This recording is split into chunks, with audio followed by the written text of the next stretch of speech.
बिस्मिल्लाहिर्रहमानिर्रहीम। Dear student, अस्सलाम वालेकुम। आज हम करने लगे 9th क्लास के मैथमेटिक्स के चैप्टर नंबर 9 की review exercise. Review exercise start करते हैं। एमसीक्यूज हैं सबसे पहले। फर्स्ट एमसीक्यूज है, if two polygons are similar, अगर दो पॉलीगॉन सिमिलर हैं देन। तो हमने 9.1 के स्टार्ट में देखा था एक्सप्लेनेशन में कि अगर दो पॉलीगॉन सिमिलर हों तो उनके कोरस्पॉन्डिंग एंगल सिमिलर होते हैं और साइड्स की रेशो सिमिलर होती है। तो इधर देखते हैं, ए ऑप्शन है their corresponding angles are equal, their areas are equal, their volume are equal, their corresponding sides are equal. तो इसका करेक्ट ऑप्शन है A, their corresponding angles are equal, क्योंकि साइड्स की रेशो इक्वल होनी चाहिए। तो A option इसका। Second MCQs, the ratio of the area of two similar polygon is, ratio of area. तो a1 by a2 is equal to l1 by l2 का square, तो यानी लेंथ की रेशो का स्क्वायर होगा। तो option A equal to the ratio of their perimeter, ये नहीं होगा। Equal to the square of the ratio of their corresponding sides, equal to cube of the ratio of their corresponding side, equal to sum of their corresponding side. तो equal to square of the ratio of their corresponding side, B वाला option correct होगा। Third MCQ, if the volume of two similar solid is 125 centimetre cube and 27 centimetre cube, यानी volume उसने दे दिया, उसकी ratio, the ratio of their corresponding height is. तो ये 3 वाला करते हैं। v1 बाई v2 बराबर होता है h1 बाई h2 की क्यूब, और v1 बाई v2 उसने हमें दिया है, यानी एक वॉल्यूम 125 दिया, एक 27 दिया है। तो taking cube root on both side, दोनों तरफ क्यूब रूट लेंगे।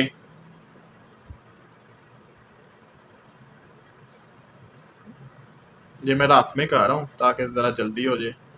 तो ये कैंसिल, तो h1 बाई h2 हमारे पास आ जाएगा 5/3, क्योंकि 125 का जो क्यूब रूट होता है वो 5 होता है, 27 का 3 होता है।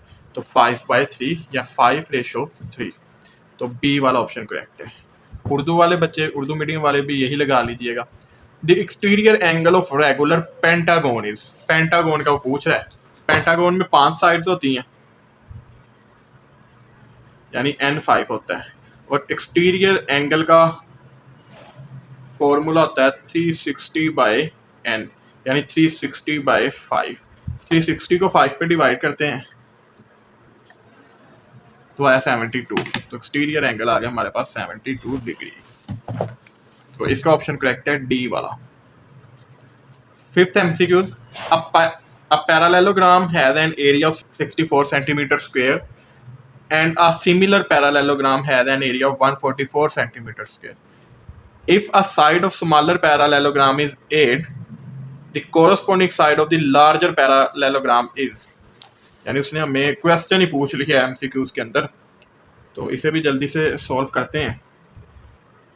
A1 उसने हमें दे दिया है 64 सेंटीमीटर स्क्वायर, और साथ ही उसने एक और पैरेललोग्राम दे दिया, वो है 144 centimetre square. If the side of the smaller parallelogram, यानी छोटे वाले पैरेललोग्राम की साइड 8 है, तो छोटे वाला A1 है ना, तो L1 8 है, तो बड़े वाले पैरेललोग्राम की साइड मालूम करनी है। तो A1 by A2 is equal L1 by L2 की स्क्वायर। अब A1 64, A2 144, L1 8, L2 हमने फाइंड करना है।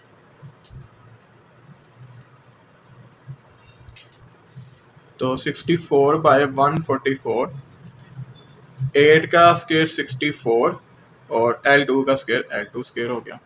अब क्रॉस मल्टीप्लाई कर देते हैं, L2 इधर आ गया, ये 144 इधर डिवाइड हो रहा है, उधर जाएगा मल्टीप्लाई, और ये 64 मल्टीप्लाई हो रहा है, इधर आएगा तो डिवाइड। 64 से कैंसिल, तो L2 का स्क्वायर आ गया 144, taking square root on both side.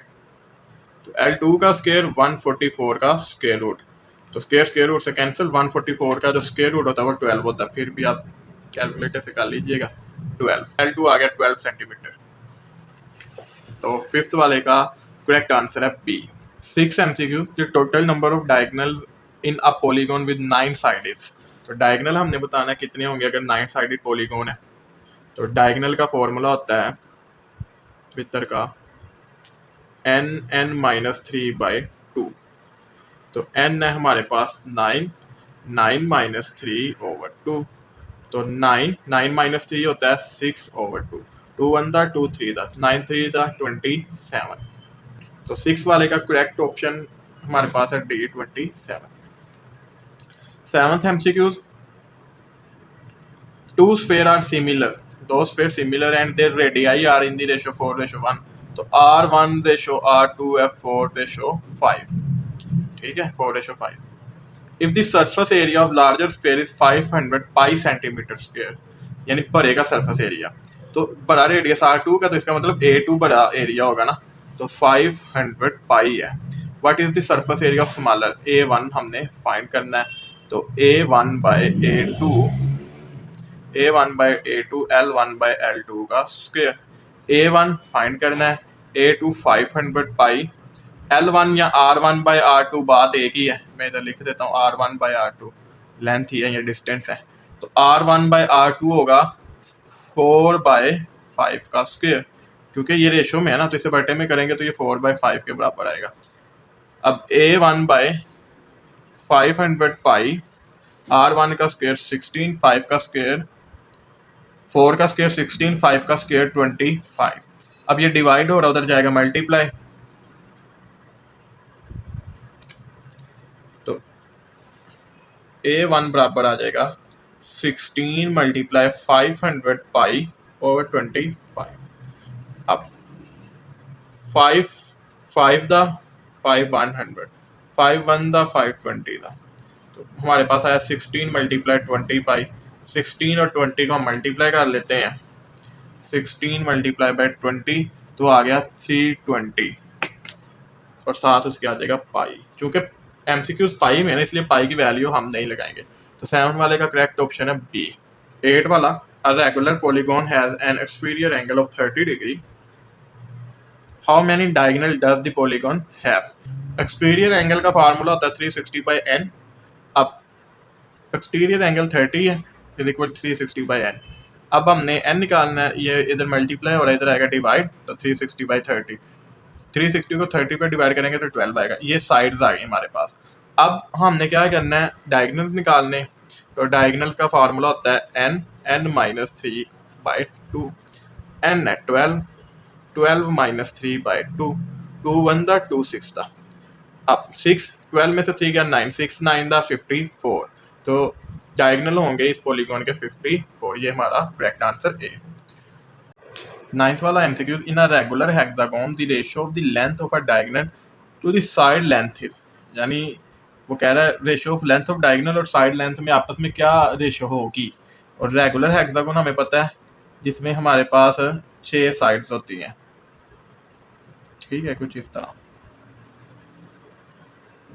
ये हमारे पास एक हेक्सागोन है 1 2 3 4 5 6। अब रेगुलर है तो इसका मतलब जो इसमें डायगोनल ड्रा होंगे वो बिल्कुल सेंटर से गुजरेंगे, ठीक है, और मिलेंगे।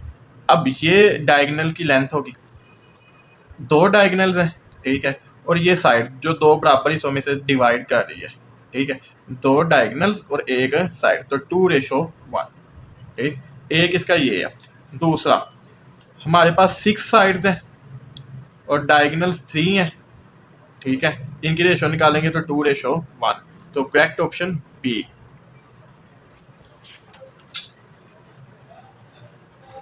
MCQ number 10, a regular polygon has an interior angle of 165 degree, एक रेगुलर पॉलीगॉन है, उसका इंटीरियर एंगल 165 है, how many side does it have, उसकी कितनी साइड्स होंगी।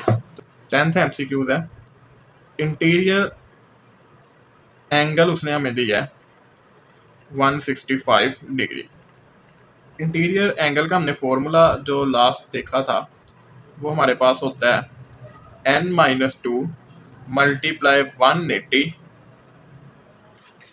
Divided by n।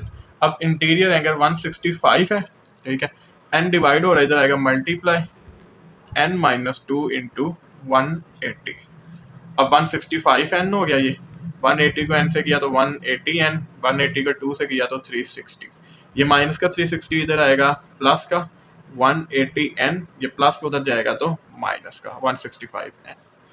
अब 360 180 एन में से 165 एन निकालेंगे तो 15 एन आएगा, 15 मल्टीप्लाई और इधर आएगा डिवाइड। तो 360 डिवाइडेड बाय 15 तो ये आ गया 24। तो एन हमारे पास आ गया 24, ये हमारा required answer D. Review exercise 9 question number 2.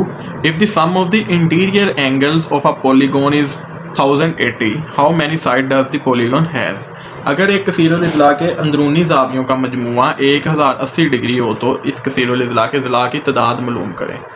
Some of interior angle उसने दे दिया 1080, एन साइड मालूम करनी है, तो sum of interior angle is equal to n - 2 multiply by 180 degree.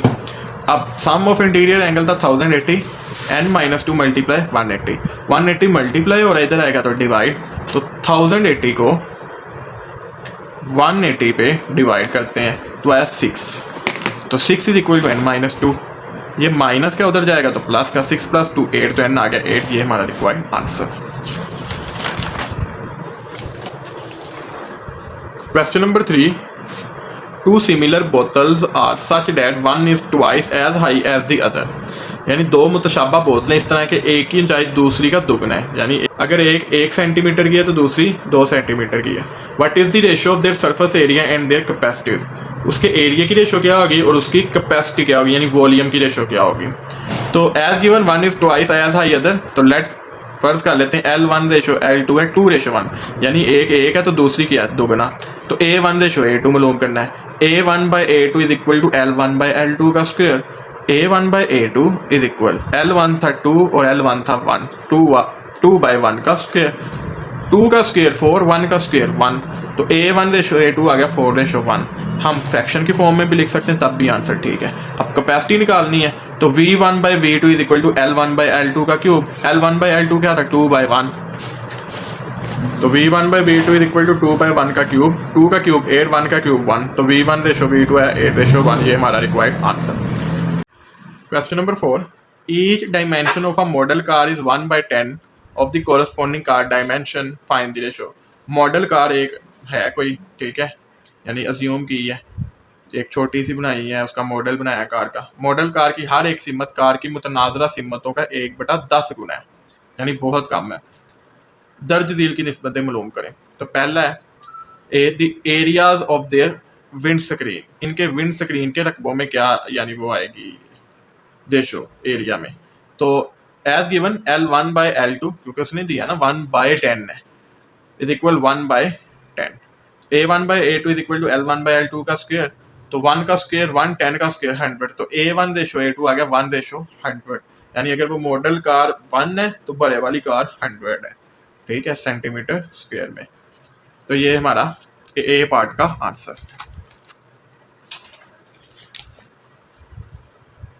Be the capacity of there boots, उनके बूट्स की गुंजाइश, यानी कैपेसिटी आ गई ना।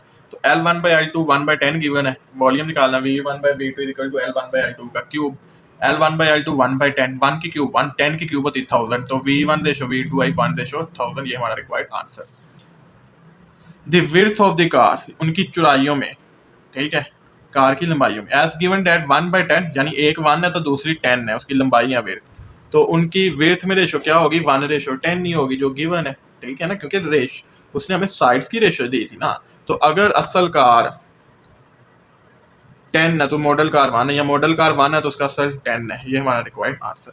The number of wheels they have, उनके पहियों की तादाद, तो नंबर ऑफ व्हील दोनों की क्या होंगे, मॉडल कार के भी 4 होंगे और जो जिस कार के साथ हम उसे कंपेयर कर रहे हैं उसके भी 4, तो 4:4 बराबर होती 1:1 के, तो नंबर ऑफ व्हील्स आ गया 1:1, ये required answer. Question number 5. The similar jugs have height 8 centimetre, 12 centimetre and 16 centimetre. मुतशाबा जग के उनकी ऊंचाई 8 सेंटीमीटर है, 12 और 16। If the smallest jug hold 1/2 litre, अगर जो सबसे छोटा जग उसमें 1/2 लीटर है amount, find the capacity of other 2, और बाकी दो की कैपेसिटी हमने मालूम कर दी है। तो लेट L1 8 है, L2 12 है और L3 16 है। छोटा जग उसने कहा ना, तो V1 होगा 1/2, क्योंकि सबसे छोटी हाइट है 8, तो छोटा वॉल्यूम 1/2, तो उसे L1 से किया तो वॉल्यूम भी फिर V1 से होगा, सबसे स्मॉलेस्ट। V2 और V3 मालूम करना है, तो हमें फार्मूला पता है V1/V2 बराबर होता है L1/L2 की क्यूब।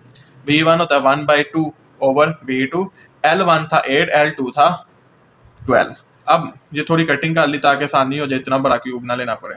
4 2 था, 4 3 था, तो 2/3 की क्यूब। अब ये डिवाइड हो रहा है ना, तो इसके साथ हो जाएगा मल्टीप्लाई, नीचे आ जाएगा।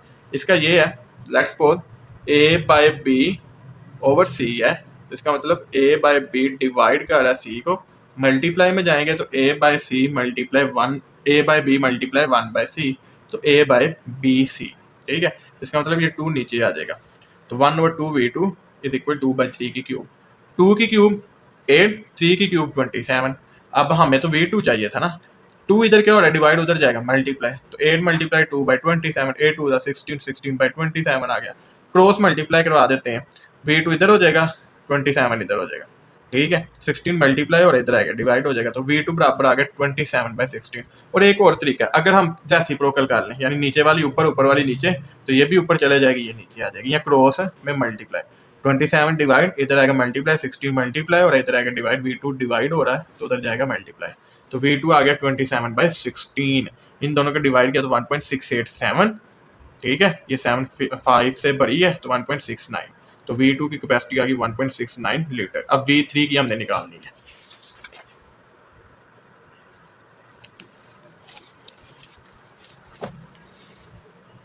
Now V2/V3 is equal to L2/L3 की क्यूब। V2 अभी हमने फाइंड किया 1.69 ओवर V3, L2/L3, L2 था 12 और L3 था 16। फिर कटिंग कर लेते हैं, 4 3 था, 4 4 था, तो 3/4 की cube. 1.69 over V3 is equal, 3 की क्यूब 27, 4 की क्यूब 64 होता है। अब क्रॉस मल्टीप्लाई, V3 इधर डिवाइड हो रहा है, उधर जाएगा मल्टीप्लाई, ये मल्टीप्लाई हो रहा है, डिवाइड डिवाइड हो रहा है मल्टीप्लाई, तो 1.69 मल्टीप्लाई 64 ओवर 27, तो 1.69 मल्टीप्लाई 64, तो ये हमारे पास आ गया 108.16। ठीक है, डिवाइडेड बाय 27, तो डिवाइड बाय 27, तो ये हमारे पास आ गया 4.00, तो V3 आ गया 4 लीटर। ये हमारा रिक्वायर्ड आंसर। क्वेश्चन नंबर 6 जो 5 से मिलता जुलता है, 3 similar drinking glass have height 7.5 centimeter, 9 centimeter and 10.5 centimeter. If the tallest glass holds 343 milliliter, यानी बड़े से बड़े ग्लास जो है इसमें, इन तीनों में जो सबसे बड़ा उसमें 343 मिलीलीटर वो अमाउंट आ रही है, find the capacity of other two, और बाकी दो की कैपेसिटी मालूम करें। लेट H1 है 7.5 सेंटीमीटर, जो हाइट उसने दी I2 9 centimetre, H3 10.5 centimetre. V1 find करना है, V2 फाइंड करना है, और V3 343 ml। क्योंकि उसने कहा था जो टॉलेस्ट ग्लास था वो 10.5 और उसे हमने 3 रखा है, तो उसका वॉल्यूम V3 होगा। ठीक है ना, तो 343 ml। अब हमें पता है रेशो, कोई भी दो वॉल्यूम की रेशो बराबर होती है दो साइड्स की रेशो के क्यूब के, तो V2/V3 is equal to L2/L3 की क्यूब लिख लेंगे, H2/H3 की क्यूब लिख लें, बात एक ही है। तो V2 V3 था 343, H2 9 और H3 था हमारे पास 10.5। इनको डिवाइड कर लेते हैं, 9 डिवाइड 10.5, तो ये हमारे पास आ गया 0.8571। तो V2 ओवर 343 इज इक्वल 0.8571 की क्यूब। अब इसकी हम ले लेते हैं क्यूब, जो आंसर आया इसकी ले लेते हैं क्यूब, तो वो हमारे पास आ गया 0.6297। अब ये 343 इधर डिवाइड हो रहा है, उधर जाएगा तो मल्टीप्लाई, तो इसे मल्टीप्लाई कर दो 343 के साथ, तो आ गया 216, तो V2 हमारे पास आ गया 216 ml। ये हमारा रिक्वायर्ड आंसर। अब V1 निकालना है, तो V1/V2 is equal to L1/L2 की क्यूब या H1/H2 की cube. V1 V2 216 is equal H1 7.5 और H2 9। अब 7.5 डिवाइडेड बाय 9, तो ये हमारे पास आ गया 0.8333 उसकी क्यूब। ठीक है, अब इसकी क्यूब लेंगे,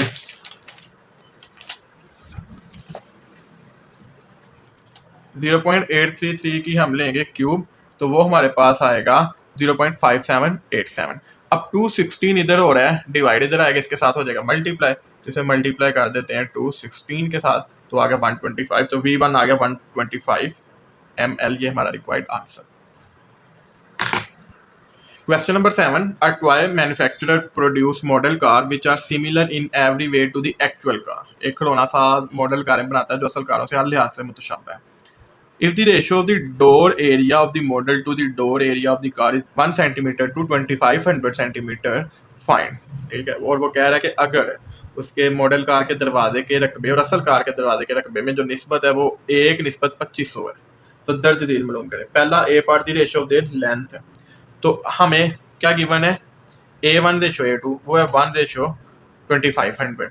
ठीक है, तो A1/A2 आ गया 1/2500। हमने फाइंड करना है रेशियो ऑफ देयर लेंथ, यानी L1:L2।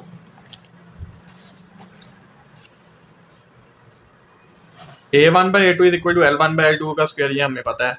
अब A1/A2 1/2500 is equal to L1/L2 का स्क्वायर, मुझे ये खाली चाहिए ना L1/L2, तो taking square root on both side, दोनों तरफ जरूर मुरब्बा लेने से, तो इसका भी स्क्वायर रूट ले लिया, इसका भी, ये स्क्वायर रूट से कैंसिल। 1 का स्क्वायर 1, 2500 होता है 50 का स्क्वायर, तो ये भी स्क्वायर रूट से कैंसिल, तो L1/L2 आ गया 1/50। अगर रेशियो में लिखे तो L1:L2 आ गया 1:50। तो ये इजीली हम कर सकते हैं, 2500 का स्क्वायर रूट है तो 50 होता है, तो हम इसे अलहदा भी कर सकते हैं ना, इस तरह के। अगर 1 की अलहदा कर लूँ और 2500 की अलहदा कर लूँ, तो 1 का स्क्वायर रूट 1, 2500 का 50। ठीक है। B part, the ratio of the capacity of their petrol tank, उनके पेट्रोल टैंकों की गुंजाइश में निस्बत। तो L1:L2 तो हमने निकाल ली ना 1:50। ठीक है, 1/50। V1:V2 निकालनी, तो हमें पता है V1/V2 बराबर होता है L1/L2 की क्यूब के।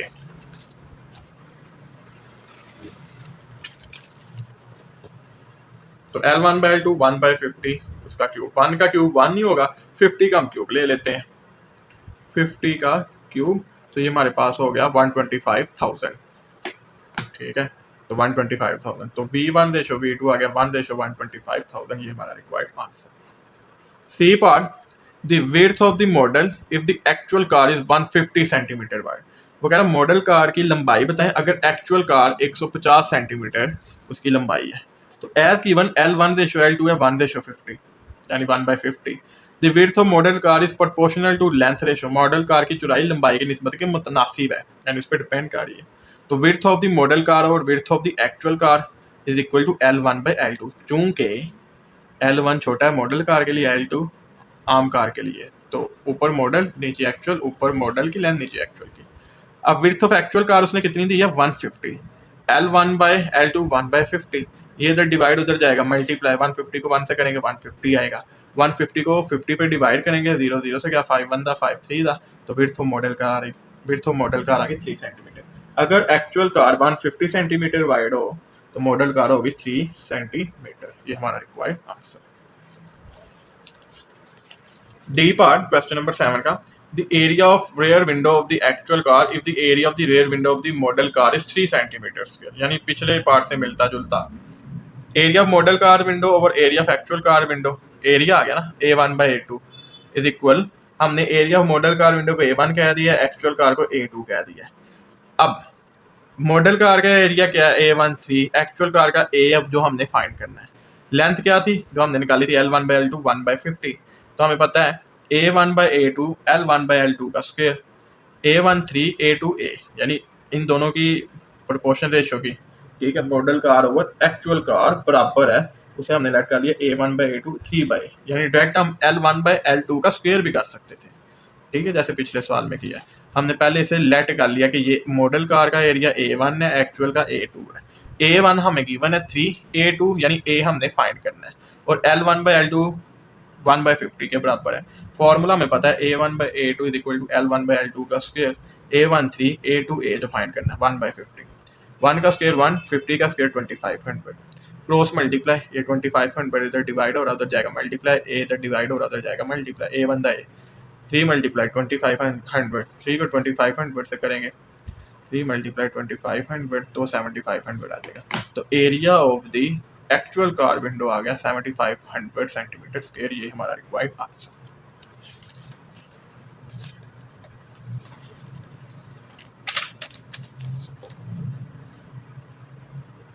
Question number 8. The ratio of the areas of two similar label on two similar jar of the coffee is 144:169.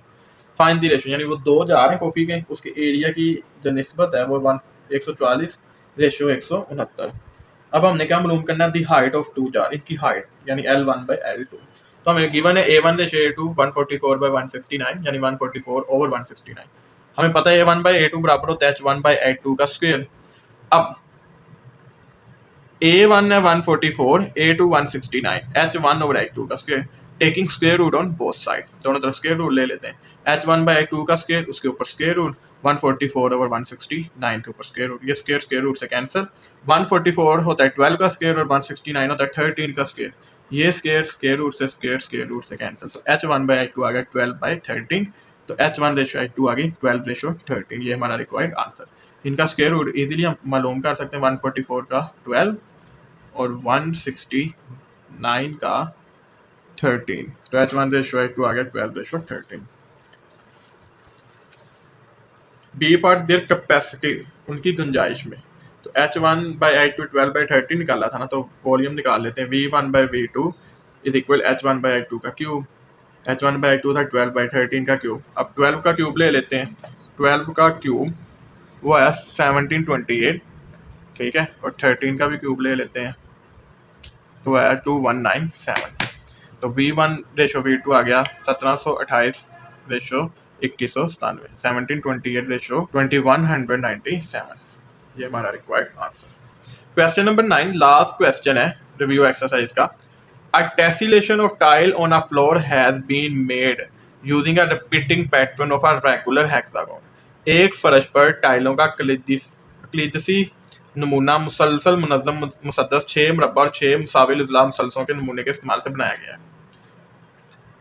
6 square and 6 equilateral triangle, find the total area of a single pattern with side length 1/2 meter of each polygon। अगर ये कसीरुल इज़्ला एक जिला की लंबाई 1/2 metre हो तो एक नमूने का रकबा मालूम करें। ये पैटर्न उसने बुक में हमें दिखाया है, ये इसे गौर से देखें, कह रहा है ये पैटर्न से बनाया गया है, ये उसने एक डॉटेड लाइन हमें दे दी है, ठीक है। ये ब्लैक ब्लैक डॉटेड आपको नजर आ रही है, साइड पे साइड्स भी दे दी है उसने, ठीक है, वो थोड़ा अंदर चलेगी। इसके अंदर ये एक रेगुलर हेक्सागोन बन रहा है, 1 2 3 4 5 6, और उसके साथ 6 ट्राइंगल बन रही है ये वाइट में, 1 2 3 4 5 6, और ये जो रेगुलर हेक्सागोन के साथ जो कोने हैं ना, ये स्क्वायर बन रहे हैं 1 2 ब्लैक में 1 2 3 4 5 6, ये इसके अंदर है ये हेक्सागोन, ठीक है ना। ये 6 स्क्वायर है हेक्सागोन के और 6 ट्राइंगल है इस पैटर्न में, और अंदर ये एक हेक्सागोन का स्ट्रक्चर बन रहा है, ठीक है। तो वो कह रहा है find the total area of single pattern with side length 1/2। इसका टोटल एरिया, इस पैटर्न का हमने टोटल एरिया मालूम करना, अगर साइड लेंथ हो 1/2 मीटर ईच पॉलीगॉन।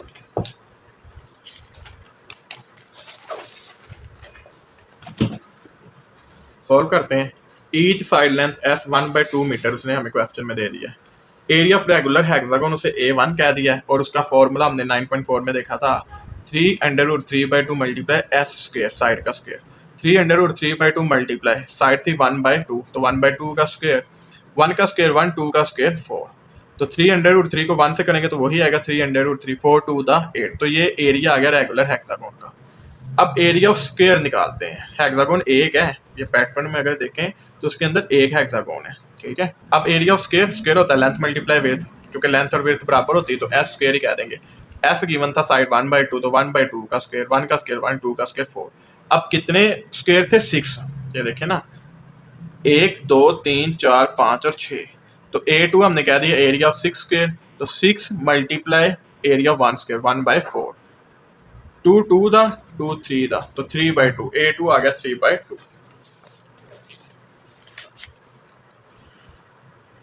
आगे एरिया ऑफ इक्विलेटरल ट्राइंगल, तो इक्विलेटरल का होता है √3/4 मल्टीप्लाई S स्क्वायर, ये एरिया है इक्विलेटरल ट्राइंगल का।